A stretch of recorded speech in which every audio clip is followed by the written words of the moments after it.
सत्ताई नमः। सभी को प्रणाम। पिछले वीडियो में हमने सुना हमारी बुद्धि दुधारी तलवार है।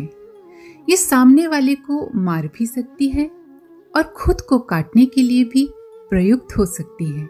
हमें चाहिए कि हम बुद्धि रूपी तलवार से अशुभ विचारों का नाश करें और शुभता की ओर कदम बढ़ाएं व आध्यात्मिक उच्चता के महान शिखर तक पहुंचे।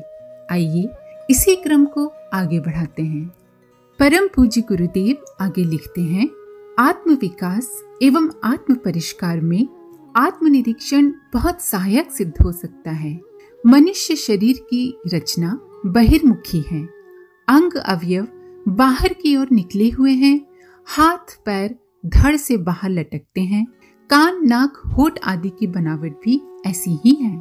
समूचे शरीर का भारी भाग ही दिख पड़ता है।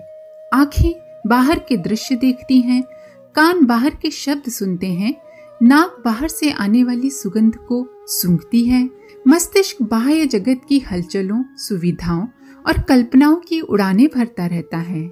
हम बाहर के लोगों से निपटने और उनके साथ संबंध बनाने बिगाड़ने की, उससे इच्छित लाभ उठाने की बात सोचते हैं। मन और इंद्रियां भी बहिर्मुखी हैं।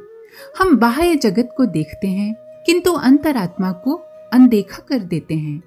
बहिर्मुखी होना मन की अत्यधिक हानिकारक आदत है।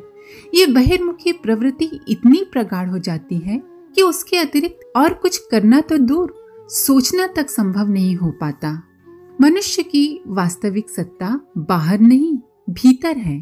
पेड़ की जड़ें जमीन में भीतर धसी होती हैं। वे दिखती नहीं तो भी पेड़ का समग्र पोषण उन्हीं पर निर्भर रहता है। वे सुदृढ़ होती हैं, गहराई तक घुसी होती हैं। पर्याप्त खाद पानी जमीन से खींच सकने में समर्थ होती हैं। अगर पेड़ की जड़ें पर्याप्त खाद पानी जमीन से खींच सकने में समर्थ होती हैं, तभी पेड़ का बाह्य कलेवर सुविकसित होता है, फलता फूलता है, दीर्घजीवी बनता है, आंधी तूफानों का सामना करते हुए अपनी सत्ता बनाए रहता है।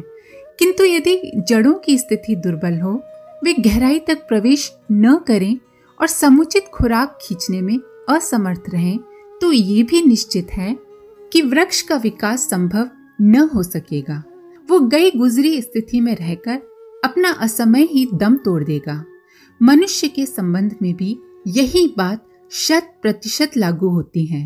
हृदय, मस्तिष्क, यकृत, गुर्दे आदि धड़ के भीतर खोखले हैं।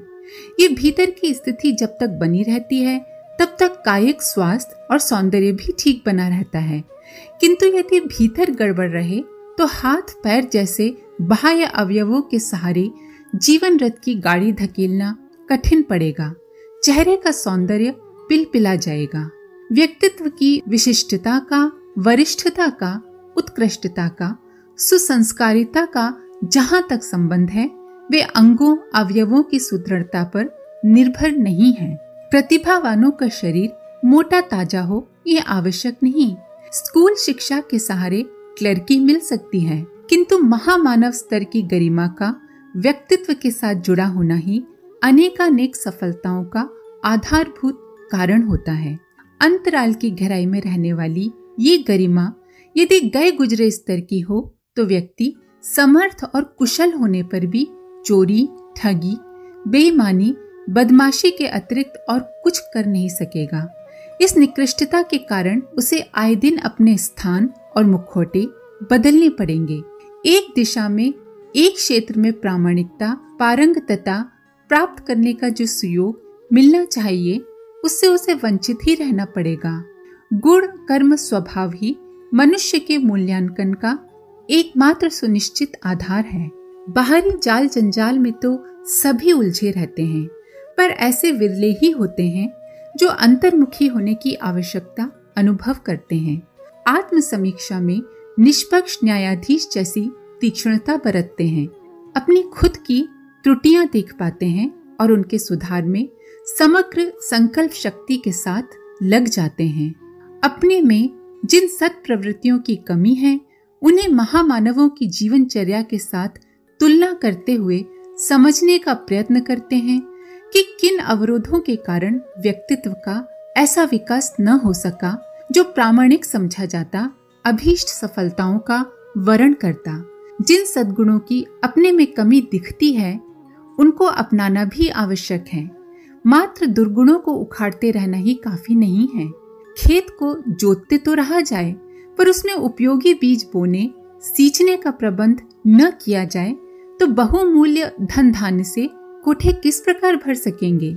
आत्मिक प्रगति के लिए यही अवलंबन सर्वश्रेष्ठ है कि अंतर्मुखी होकर आत्मनिरीक्षण की पद्धति को अपनाया और विकसित किया जाए। ये कार्य सरल नहीं, कठिन है, पर अभ्यास से सब कुछ हो सकता है। अपने रोग के लक्षण तो अनुभूतियों के आधार पर समझ में आते हैं, पर उसका कारण, निदान, उपचार करने के लिए ऐसा परीक्षक चाहिए जो स्थिति को गहराई से समझ सके और उपचार कर सके। आत्मिक प्रगति के संबंध में रोगी को ही निदान उपचार करना होता है और इसके लिए अंतर्मुखी आत्मनिरीक्षण ही काम आता है। आत्मनिरीक्षण का कार्य इस दृष्टि से करें कि गलत दुर्भावनाएं हमारे मानसिक, शारीरिक स्वास्थ्य को खराब करेंगी। इससे हमारी सामाजिक प्रतिष्ठा गिर जाएगी, हमारा आत्मिक पतन होगा। इस प्रकार सोचने से आपको सही बात का समर्थन करने में किंचित हिचक व संकोच नहीं होगा। इससे आपका मनोबल बढ़ेगा, शक्ति आएगी, प्रसन्नता होगी और स्वास्थ्य भी स्थिर बना रहेगा। शुद्र व्यक्ति मात्र संकीर्ण स्वार्थपरता की बात ही सोचते हैं। पेट प्रजनन की मृत तृष्णा में भटकते रहने के अतिरिक्त उनके श्रम समय का उपयोग किन्हीं उच्च प्रयोजनों के लिए लग ही नहीं पाता। आत्मविकास के संबंध में कहा सुना तो बहुत कुछ जाता है, पर वास्तविकता ये है कि जिसका दृष्टिकोण उदारपूर्ण है, जिसे दूसरों का हित भी अपने हित के समान ही महत्वपूर्ण लगता है, जो अपने छोटे परिवार की चिंता में ही व्यस्त न रहकर विशाल मानव परिवार की, विश्व परिवार की बात सोचता है, उसी के संबंध में कहा जा सकता है कि वह दिव्य दृष्टि का अधिकारी बना। विश्व परिवार की अवधारणा वाला व्यक्ति ही संकीर्णता की परिधि से ऊंचा उठकर परमार्थी बन सकता है। जिसने परमार्थ को, दूसरों की भलाई को ही सर्वोत्तम स्वार्थ बना लिया है, वस्तुतः वही आत्मवादी है। उसी का आत्मविकास हुआ समझा जाना चाहिए। बहिर्मुखी दृष्टिकोण से हम प्रकृति के, पदार्थ के अनेकानेक पक्षों को जान सकते हैं। स्कूलों में ये सब पढ़ाया और पुस्तकों में ये सब बताया जाता है। आजकल सोशल मीडिया के सहारे भी बहुत कुछ जाना जा सकता है, किंतु मौलिक प्रश्न निजी व्यक्तित्व के परिष्कार का है। इसके बिना किसी के लिए ये संभव नहीं कि प्रगति के पथ पर द्रुत गति से अग्रसर हो सकें और किसी ऊंचे लक्ष्य तक पहुंच सकें। चिंतन, चरित्र और व्यवहार ही मनुष्य की चेतन संपदाएं हैं। इन्हीं के सहारे किसी के लिए सर्वतोन्मुखी प्रगति की दिशा में अग्रसर बने रहना संभव हो सकता है। इस प्रयोजन के लिए अंतर्मुखी होने की प्रवृत्ति का पनपना बहुत आवश्यक है। बाहर से किसी व्यक्ति, पदार्थ या घटनाक्रम की समीक्षा हो सकती है, उसके गुण दोषों का निर्णय निर्धारण भी किया जा सकता है और इस संदर्भ में दूसरों की सलाह भी काम दे सकती है, पर अपने आप के संबंध में ये संभव नहीं है। कारण कि दूसरा व्यक्ति आपकी अंतरंग वस्तुस्थिति को समझ नहीं सकता। बाह्य गतिविधियों का एक अंश ही सामने आता है। सदा किसी के साथ रहना और व्यक्तित्व की समग्र समीक्षा कर सकना संभव नहीं होता, क्योंकि अक्सर लोग अपना बाहरी स्वरूप कुछ दूसरा रखते हैं, भीतर से वैसे नहीं होते जैसे कि खुद को प्रकट करते हैं। ऐसी दशा में देखने वालों को गहराई तक प्रवेश न कर पाने के कारण बहुधा धोखा ही रहता है।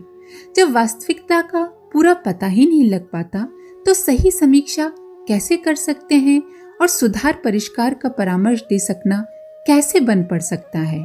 फिर कोई किसी के परामर्श को किस हद तक स्वीकार कर सकता है, इसका निश्चय करना सहज नहीं बन पड़ता।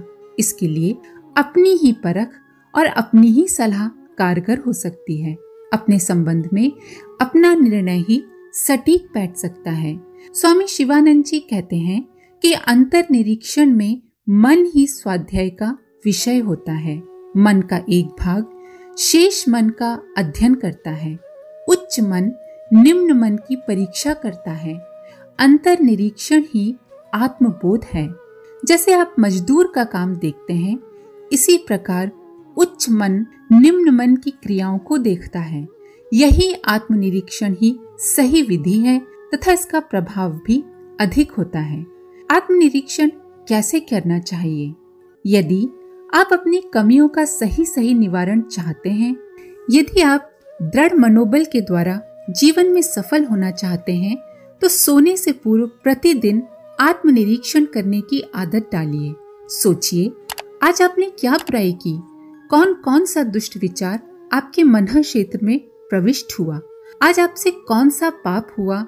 आपने किस किस की निंदा की, किससे ईर्ष्या की, किसकी चुगली करी, किसका दिल दुखाया? अपने प्रत्येक कार्य को याद कीजिए तथा उस पर बार बार विचार कीजिए। जो जो पाप हुए हैं उनके लिए हार्दिक पश्चाताप कीजिए तथा भविष्य में कभी न करने का संकल्प कीजिए। हर महीने पुनः अपनी परीक्षा करें। देखें आप अपनी विद्या, बुद्धि, योग्यता तथा सामर्थ्यों में कहाँ तक बढ़े हैं।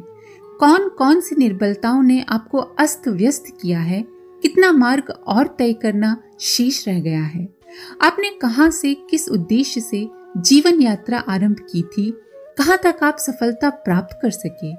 हम यहाँ आत्म परीक्षा के निमित्त कुछ प्रश्न प्रस्तुत कर रहे हैं। इन सभी प्रश्नों पर मूल्यांकन करना चाहिए। इन प्रश्नों को पृथक एक नोटबुक में लिख लीजिए और प्रत्येक मास की पहली तारीख को सच्चाई के साथ अपने आप को नंबर दीजिए।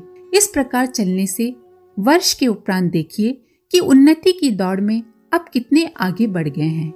पहला है स्वास्थ्य संबंधी प्रश्न समूह। क्या मैं पूर्ण स्वस्थ हूँ? क्या मुझे खुलकर भूख लगती है?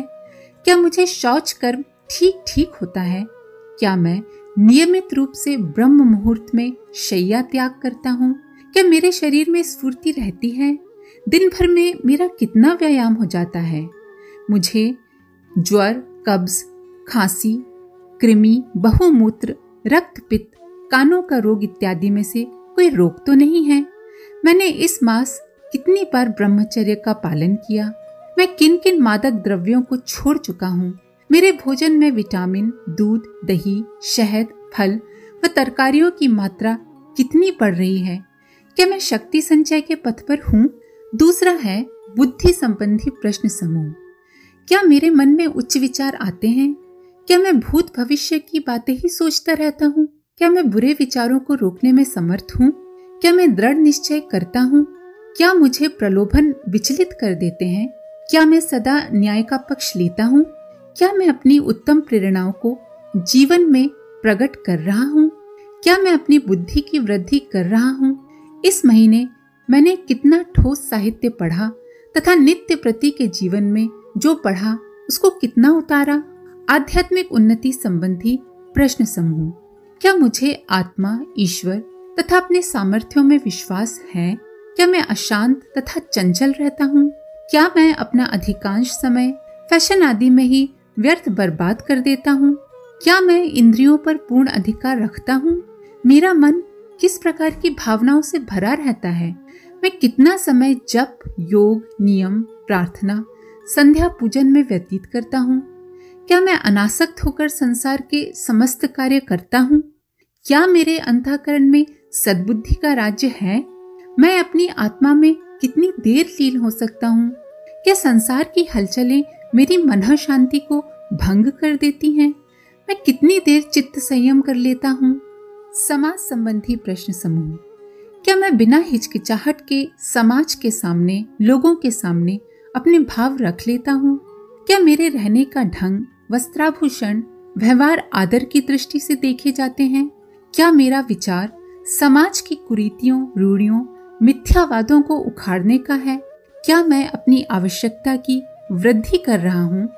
इस बार मैंने कितना धन दान में दिया है? मेरे मित्र कौन कौन हैं?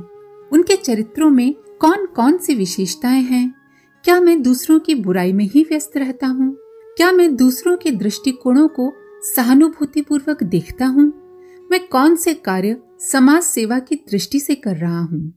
विविध विषयक प्रश्न समूह। क्या मुझे ईश्वर में अखंड विश्वास है?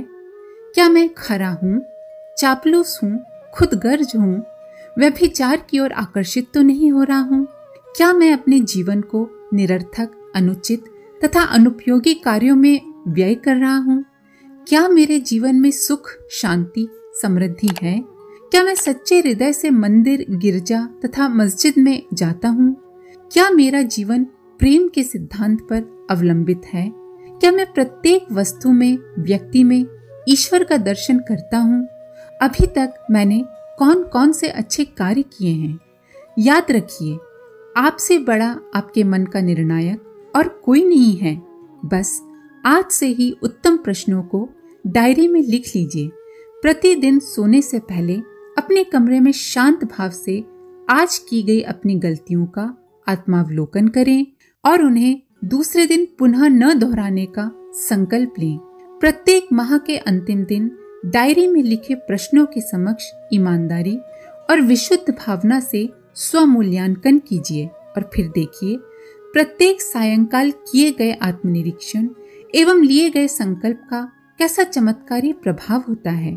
किसी दिन आवेश में आकर उन्नति के लिए एकदम प्रयत्न करने के लिए कमर कसकर जुट जाना बहुत आसान है, परंतु नित्य अबाध गति से धीरे धीरे बढ़ते जाना आत्मनिरीक्षक के लिए ही संभव है। आज के लिए इतना ही। आप सभी का धन्यवाद। ओम शांति।